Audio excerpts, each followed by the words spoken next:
Ahoy hoy, I'm Planarwalk, and today I'm joined by Godless Engineer, and we're going to be looking at a video by Think Club. Now, if you haven't heard of the channel of Think Club, it's a channel that's almost entirely dedicated to Jordan Peterson. Now, the video that me and Godless Engineer will be responding to today is a video where he criticizes genetically modified skeptic for criticizing Jordan Peterson. So let's watch as he takes a couple of minutes to address the points in the video, but then actually goes off into a whole lot of different shit. What's up, heathens? And thank you, Planarwalk, for having me on your channel. So yes, and of course he goes after Jordan Peterson. Jordan Peterson is lumped in with these con men. Probably the most interesting feature about the video is every single dishonest tactic he is accusing Jordan Peterson of, he seems to be using himself. So in Genetically Modified Skeptic's video, he outlines 4 ways quacks manipulate their audiences. And these are a bit more nuanced than your general emotional manipulation or anything like that. He actually goes into it a lot deeper to include creating a narrative and an enemy. Now, Drew here doesn't create enemies and doesn't create a narrative. All Drew does is point out where people are wrong, being misled, or being manipulated. That's not creating an enemy. Drew doesn't see people as enemies. In fact, Drew is way more accepting of people on the other side of the conversation than even I am. Another nuanced thing that he says is the expert's gish gallop. And Drew has never done this. Like, I can never give you a video clip of him not doing a gish gallop. Because not doing a gish gallop is basically just laying out your points and shit. Drew goes on to lay out a couple more of these nuanced ways to manipulate an audience and how Jordan Peterson exemplifies it. He also compares that to the more nuttier cases of Alex Jones and other people like that. Now, I'm sure that if you're the kind of person who watches videos like this one, you're probably already aware of several manipulation tactics, most of which are some sort of appeal to emotion. That's why I've decided to discuss more nuanced tactics here, which are commonly used today, but rarely unpacked. Now, I honestly don't think he is aware that he is doing this. I think on a gut level, he knows that these kinds of manipulation tactics work. He uses everything from deceptive editing to guilt by association. He throws in clips of Alex Jones and compares Alex Jones to Jordan Peterson, to the appeals to emotion that I just showcased here. So the image that he showed of Drew holding up his pug and, you know, waving by at the camera and everything like that, he's trying to say that that is an example of Drew using emotional manipulation in order to get his subscribers to like him or to subscribe or something like that. And at the end, that is a joke. I mean, come on, Adam. This is like whoosh territory, okay? You could be posted on our whoosh with every fucking video you make. That is the joke, okay? Is the fact that he's using his pug. So he's not using emotional manipulation in the example that you provided. Drew also doesn't use deceptive editing, so I don't even know why you're bringing that up. You have no examples of him using deceptive editing. You just blatantly say that he does it without any evidence to support your claim. And yeah, these manipulation tactics work. Why else would people use them? I mean, why would you want to use a manipulation tactic if it doesn't work? It doesn't make any sense. I don't think he's making the connection between the manipulation tactics that he himself is using and the manipulation tactics he's accusing Jordan Peterson of. Well, you see, here's the difference there, Adam. Drew's not using manipulation tactics. He's just making a video about his opinion. Whereas Jordan Peterson definitely does use manipulation tactics. And in the video, Drew lays out these manipulation tactics. Also, he misused the guilt by association because he's thinking that Drew was trying to guilt by association Jordan Peterson by putting him next to Alex Jones. I think at best what he could say is that it's a equivalence fallacy because those are not the same things. But at the same time, they are the same things in the field of quackery. Jordan Peterson is just as quackery as Alex Jones. They're just on different ends, different severity levels. Where Alex Jones is just blatantly fucking crazy, Jordan Peterson has a degree and he puts some kind of intellectual spin on it. But they're both the same flavor of crazy. I also think that some people, very moralistic people, very self-righteous people, often have the idea that when they do it, it's not wrong. But when someone else does it, it's manipulation. Well, I mean, that's not at all what Drew's doing here, so I don't know why you're bringing this up. I mean, honestly, it just sounds like you're throwing a little temper tantrum right now. I'd also like to point out that he doesn't really attack any of Jordan Peterson's actual arguments. He structures the video really just as a means of pointing out places where he believes Jordan Peterson is being dishonest. Well, no, the purpose of Drew's video was to point out where he's trying to manipulate his audience and how his 4 points, his 4 nuanced ways of manipulating people is exemplified by Jordan Peterson. The point of the video wasn't to tackle any of Jordan's actual points or anything that he brings up. It was to point out the manipulation tactics that Jordan Peterson uses. So I would say that in this particular section, you're building a straw man fallacy. You're attacking something that Drew wasn't even trying to cover. And that's where most of the main criticisms of Drew's video actually end.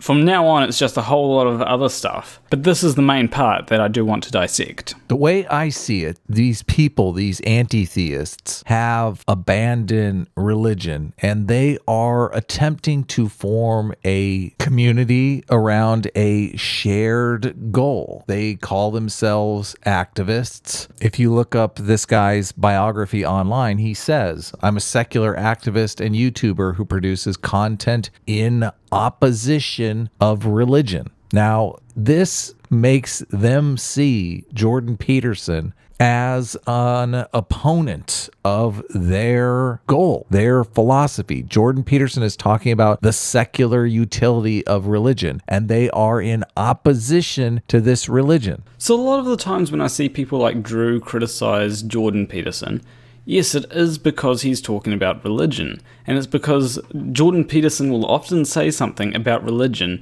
which people like myself and Drew will disagree with. And because Jordan Peterson has such a large following, and a large number of people that follow Jordan Peterson will agree with everything that he says, then we have to point out when he says something that is incorrect. The problem here is that it's just very disingenuous of them to claim to be a pro-science community and then completely throw science under the bus to achieve some political goal. So what political goals would you say that the atheist community has?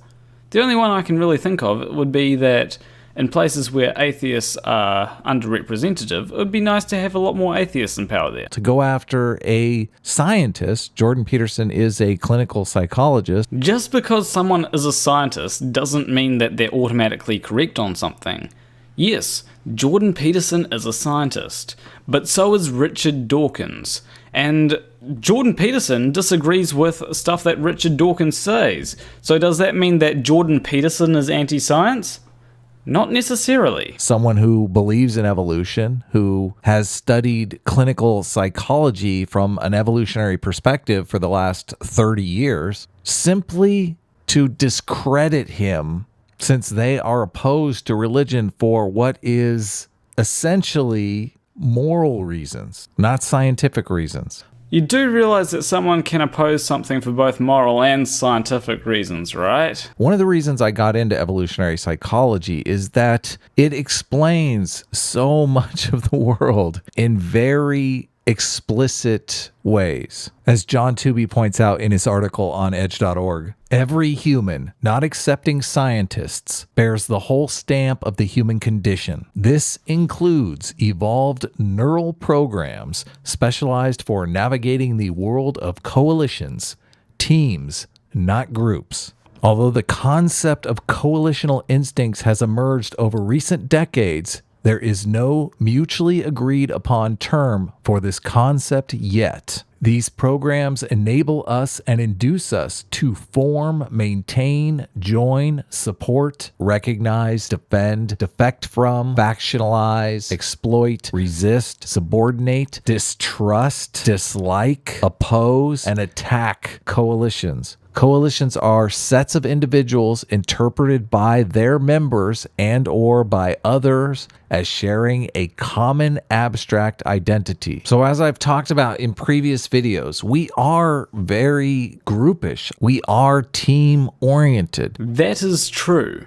However, it's not the fact that someone's in a group that's worth discussing. You know, I'm in a group, you're in a group, just about everyone on this planet's on a group.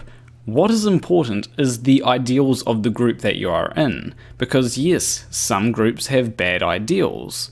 Moreover, to earn membership in a group, you must send signals that clearly indicate that you differentially support it compared to rival groups. And this Jordan Peterson versus anti-theist is group versus group. But it's not all that simple, is it?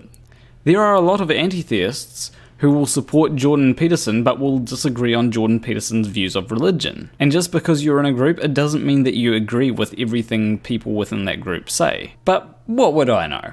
I'm just an NPC. And here is my biggest complaint about the anti-theist community. They aren't looking at religion from a scientific perspective. Well, actually, there are a lot of people that look at it from a scientific perspective.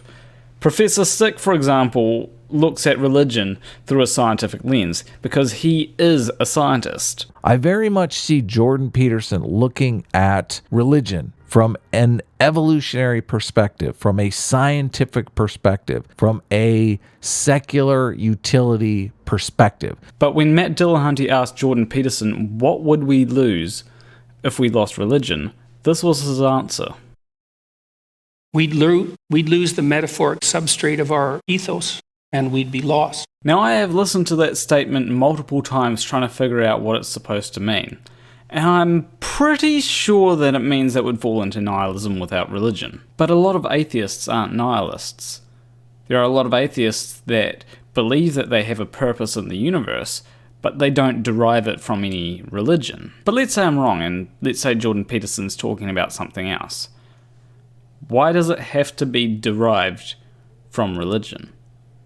Why can't it be derived from anything secular? Coalitional mindedness makes everyone, including scientists, far stupider in coalitional collectivities than as individuals. Paradoxically, a political party united by supernatural beliefs can revise its beliefs about economics or climate change without revisers being bad coalition members because their beliefs are separate from economics and climate change. Actually, all of this right here is just blatantly false. And it's exemplified by not only Donald Trump, but most importantly, Jeff Sessions. Jeff Sessions was the previous Attorney General before Donald Trump had him resign. Now, the important part here is that Jeff Sessions was actually charged by his own church for violating their rules or something. It's in regards to the zero tolerance policy on immigration. So, just because they have supernatural beliefs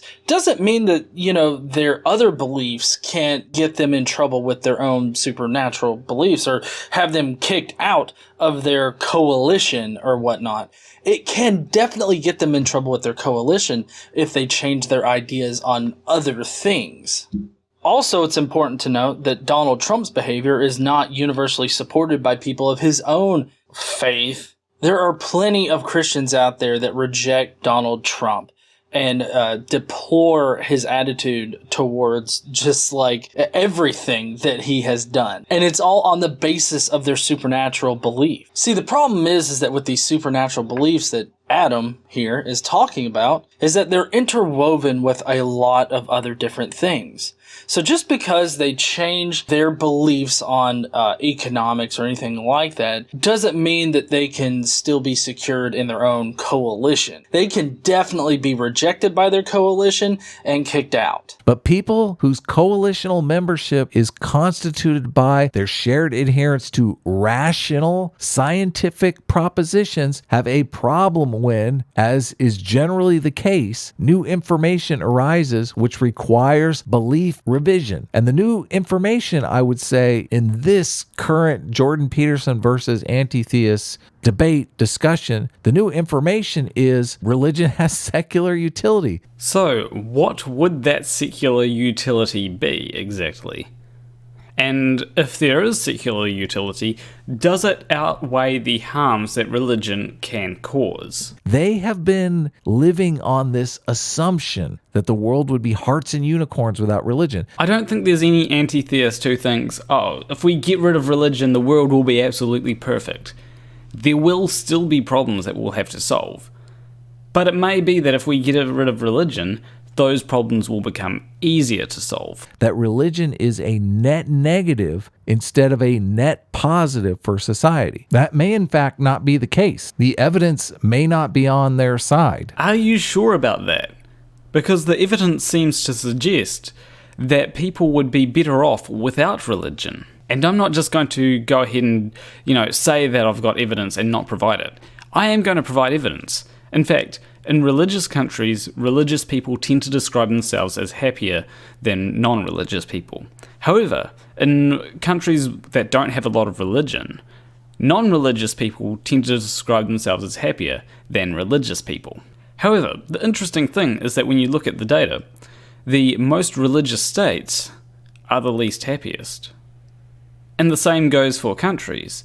The less religious a country is, the happier the citizens generally are. So from that we can conclude that a religious country will provide happiness to the people that are religious, but it will not provide the happiness that a secular country will provide to the people that are secular in that country. But if you want stronger evidence, there's been studies which show a correlation between how secular a country is and its societal well-being. Secular societies tend to do better than religious societies in things like homicide, violent crime rates, poverty rates, diabetes rates, child abuse rates, education levels, income levels, unemployment rates, rates of STDs, and teen pregnancy. That's a lot of things. And yes, I'm aware that correlation does not imply causation. But if just say increasing education levels leads to all these other things and also leads to the reduction of religion, is the reduction of religion really a bad thing? So as far as the data goes, religion seems to be either a symptom of negative things or the cause of negative things. And it could actually be both. And it's pretty easy to see where religion might be the cause of negative things. For example, many religious schools teach abstinence-only sex education.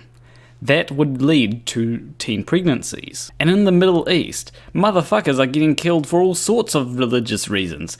That is definitely a detriment to society if I saw one. So all this information leads me to conclude that religion might be a detriment to society. Hey!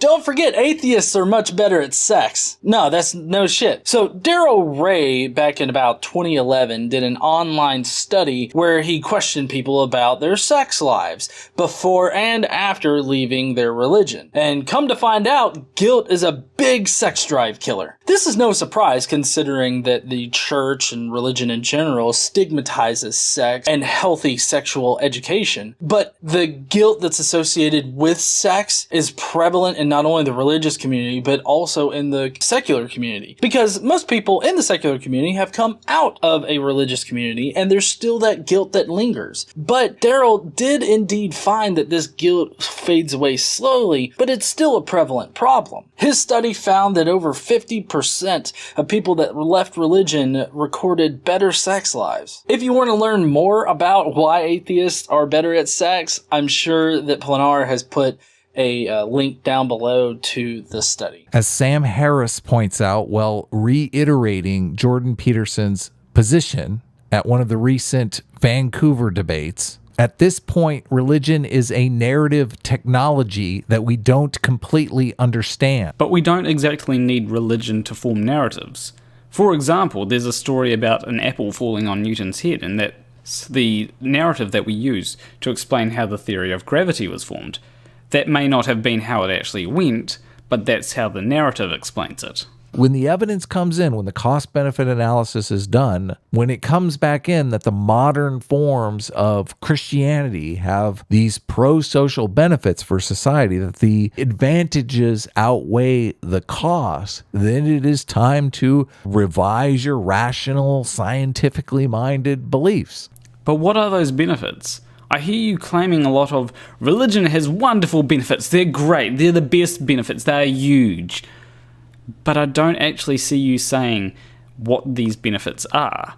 You may posit a few benefits that you believe that it may have, but you've got to provide evidence that these benefits are useful for us and that Christianity or religion is the only way that we can get these benefits. The anti-theists claim they are a group united around scientific beliefs, and they are opposed to religion because religion is unable to revise its belief system. Never mind the fact that religion has changed dramatically over the centuries, that religion is revising its belief systems. There is plenty of empirical evidence to prove this. This coalitional mindset has blinded them to this very simple reality. But not all religious people have done that. There's still people that are religious that think being gay is a sin. There's people that still think that not being in that religion is a sin. There's still people out there that will kill you if you're not in their particular religion. And just because there has been a lot of biblical reform, it doesn't mean that there's not people that don't take the Bible 100% literally. There are people that do regress. In this video, this YouTuber, this anti-theist YouTuber, doesn't even confront Jordan Peterson's theories. Jordan Peterson is making an argument that there is secular utility in religion for A, B, C, D, E, F reasons. He doesn't attack those reasons. The point of the video just went completely over your head, didn't it? Flat out, we're gonna need a whoosh catcher for this guy, an extra large one. Oh, hey Planarwalk. Just doing a little cranial indexing for the holiday season. Buddy, I know it's getting confusing out there. It's shocking about what is just whizzing right over people's heads.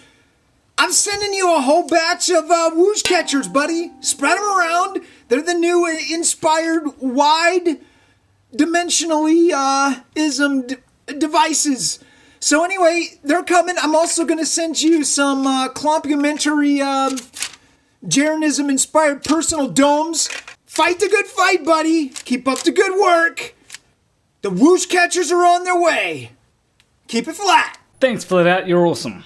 Look, the point of the video wasn't to dissect every Peterson argument ever made, because that would take a long time. Instead, it was to point out where Peterson might be making fraudulent claims. Many people really do trust what Peterson is saying. And so it is good to point out, hey look, when Peterson says something in this manner, you've got to analyze it with a critical eye. Yes, Peterson may be correct in saying that, but he also may be bullshitting. But that's probably the stupidest argument you've made all video. And you've made some pretty stupid arguments. But I'll address a few more arguments of yours before wrapping it up. I have a tweet here from this YouTuber where he talks about all of the different people in the community here. And he says, the skeptic community faded when it went super political. Wait a second. I remember you saying this. To achieve some political goal. So that tweet seems to suggest it's not about politics. You know, you said that it's for some political goal. Or was that just something that you put in there to, you know, make them sound like SJWs? One of the reasons why I think they are so against Jordan Peterson is Jordan Peterson offended them with his comments in the Matt Dillahunty debate, where he said atheists aren't atheists, which was a head-exploding moment for most of these people because Jordan Peterson effectively called their core identity into question. Are there no godless artists and poets? Well, there are artists and poets who think they're godless. Hey, Anti-Jordan, do you think Jordan Peterson is a Marxist? Well, That depends what you mean by Marxist, but I'd say that he may think that he's not a Marxist, but he acts it out. He's definitely a Marxist. Most people are Marxists, they just don't know it. Huh. Anti-Jordan, you're an absolute genius! Why didn't I think of that earlier? Genius! They will give lip service to science in order to maintain their cult. Hey, Godless Engineer! The anti-theists are a cult! You, me, Drew, Rationality Rules, Cosmic Skeptic, we're a cult! Wait, we're a cult? You know, it's funny that he mentions that we're the cult when he has a Jordan B. Peterson fan club, like hashtag and videos and everything that he puts up. If you look in the description of his video, it is littered with like Jordan B. Peterson worship. So I don't know how you can call us being a cult when there's literally nobody in like the anti-theist movement that's like praised as some kind of cult leader or cultish leader, when you yourself are exhibiting the exact characteristics of a Jordan B. Peterson cult member. Thank you, Planarwalk, for having me on your channel. I really enjoyed my stay here. If you heathens out there want to come on over to my channel, subscribe, and become a heathen yourself, please do. I got a lot of great content. I'll see you heathens later. So leave a like and subscribe if you like that video. Make sure you go over to Godless Engineer's channel. There will be a video over there with me in it coming up sometime in the next week. Also, a big shout out to my $20 Patron. What, Jesus? If you want to support me, you can do so on Patreon, link will be in the description. But anyway, I will see you in the next video. Between you and me, thank you for watching.